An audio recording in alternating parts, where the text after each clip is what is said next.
Hola, soy el doctor José Ernesto Contreras Pulido y hoy quiero hablarles sobre los dinosaurios. La Biblia dice, échale un vistazo al Behemoth, a quien hice al igual que a ti. Come hierba como un buey. Ve qué fuertes son sus lomos y los músculos de su vientre. Su cola mueve como un cedro. Sus huesos son fuertes como bronce y sus extremidades como barras de hierro. Los montes producen hierba para él. Se echa debajo de sus sombras y se oculta en los juncos del pantano. Edward D. Cope es conocido por la llamada ley de Cope, esencial en la teoría de la evolución, que afirma que a partir de la primera bacteria, todo evoluciona haciéndose no solo más complicado, sino más grande. Pero la realidad es que los humanos y animales actuales suelen ser más pequeños que sus antecesores. Por ejemplo, el tigre moderno es más pequeño que el tigre colmillos de sable, y la libélula actual mucho más pequeña que los fósiles de libélulas gigantes. Aún los dinosaurios eran mucho más grandes que sus parientes que hasta la fecha les sobreviven. Los mamuts peludos y mastodontes imperiales, anteriores al cataclismo y catástrofe mundial y la subsecuente edad de hielo, eran mucho más grandes que los elefantes actuales, y hay evidencias de que antes de que se perdiera la capa de vapor que los protegía de las radiaciones solares ultravioletas, había gigantes y los humanos vivían mucho más. A partir de 1842, el zoólogo Sir Richard Owen les empezó a llamar dinosaurios, que quiere decir lagartos terribles, a unas 300 especies de reptiles extintos, desde unos pequeños como lagartijas hasta los más grandes como el tiranosaurio rex.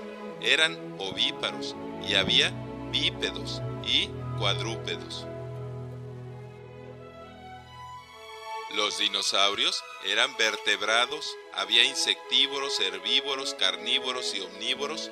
Hay indicios de que algunos vivían en manada y otros, como el tiranosaurio rex, eran solitarios. Vivieron durante los períodos Triásico, Jurásico y Cretácico de la era Mesozoica, supuestamente entre hace 230 y 70 millones de años y durante 160 millones de años. Las similitudes, llamadas sinapomorfias, de los dinosaurios bípedos, o sea, de los que caminaban en dos patas, eran que tenían sacro y cadera que les permitía ser bípedos. Tenían extremidades con 3 dedos y las superiores eran más pequeñas. Tenían codos orientados hacia atrás y rodillas hacia adelante. Tenían un cráneo diápsido, o sea, que tenía 2 orificios temporales, y un paladar doble que les permitía respirar y comer simultáneamente. Mencionemos ahora que los creacionistas catastrofistas, en vez de creer que los seres vivos aparecieron por obra y gracia de la casualidad y por la evolución a partir de una bacteria, basados en las recientes evidencias dadas por el ADN, creen que todos los seres vivos fueron diseñados y creados como especies únicas hace menos de 10.000 años, y que las plantas, animales, dinosaurios y humanos fueron todos contemporáneos. Como evidencias de esto último, se conservan múltiples huellas fosilizadas de pies humanos junto a las de dinosaurios, por ejemplo del período carbonífero, que es aún anterior al Jurásico. Hay pictografías prehistóricas con dinosaurios, hay huesos de dinosaurios labrados antes de quedar fosilizados, hay figuras de dinosaurios talladas en piedra en Camboya y Perú, por ejemplo, y dibujos de dinosaurios conservados en la antigua cerámica griega y romana. Los dinosaurios, junto con el 99% de las otras especies, se extinguieron en forma abrupta. La teoría evolucionista más popular es que la caída de un gran meteoro en la península de Yucatán causó cambios ambientales letales para ellos en la región, pero cuando en el siglo XX se encontraron fósiles de dinosaurios en los 5 continentes, esta teoría quedó invalidada. Stephen Jay Gould comenta que en cambio los catastrofistas, apoyados en las evidencias geológicas y paleontológicas actuales, sostienen que las especies no surgieron gradualmente ni por evolución, sino súbita y totalmente formadas, que su extinción fue consecuencia de los terribles cataclismos que acompañaron y siguieron al diluvio mundial alrededor del año 3000 a 2500 a.C., y que los estratos que fosilizaron a los organismos que sepultaron abruptamente se formaron rápidamente. La evidencia demuestra que el depósito lento y gradual del sedimento permite la putrefacción, descomposición y pulverización de los restos orgánicos, y que solo el depósito rápido a grande presión de una pesada capa de lodo sedimentario sobre otra pudo sepultar y aislar del oxígeno y el medio ambiente a las plantas y animales que solo así se fosilizaron. L. Brand y J. Florence comentan: un gran número de anfibios y reptiles dejaron huellas fosilizadas en estratos inferiores al estrato donde quedaron finalmente fosilizados sus cuerpos. Esto confirma la rápida secuencia, en meses y no millones de años, del depósito de los estratos fosilíferos. Además, muchos animales marinos fueron transportados y fosilizados en varios estratos, en grandes bancos de arena y hasta en cuevas de altas montañas, y de acuerdo a su movilidad, los animales y las plantas fueron desarraigados, arrastrados, concentrados y sepultados subsecuentemente en estratos superiores.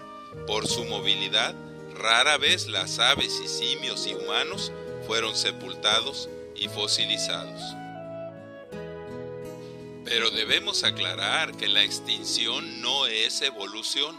Así, aunque los evolucionistas exhiben las enormes osamentas de dinosaurios como evidencia de evolución, ni en los miles de millones de fósiles aún sepultados, ni en los 200 millones de fósiles de 250,000 especies diferentes actuales y extintas presentes en los museos, hay formas transicionales o eslabones perdidos.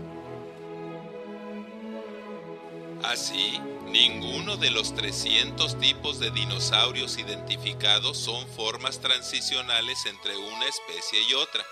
El paleontólogo Heribert Nilsson de la Universidad de Lund en Suecia, tras 40 años de estudiar fósiles de plantas y animales, afirmó que las formas transicionales y los eslabones perdidos ya no se encontrarán jamás. Por otro lado, las evidencias indican que la extinción de los dinosaurios fue causada no por un meteoro con efectos regionales, sino por una catástrofe de alcance mundial como el diluvio, el volcanismo y la era del hielo subsecuentes. Pero aún hay vivos animales similares a los dinosaurios, los cocodrilos, iguanas y el dragón de Komodo, que apenas fue descubierto en 1912.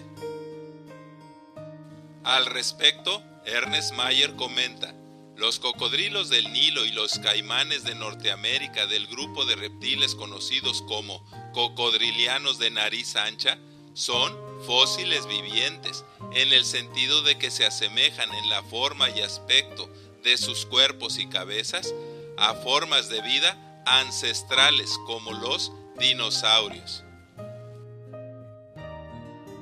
Hace apenas 500 años, el Aepyornis, un dinosaurio volador de media tonelada de peso, todavía vivía en la isla de Madagascar.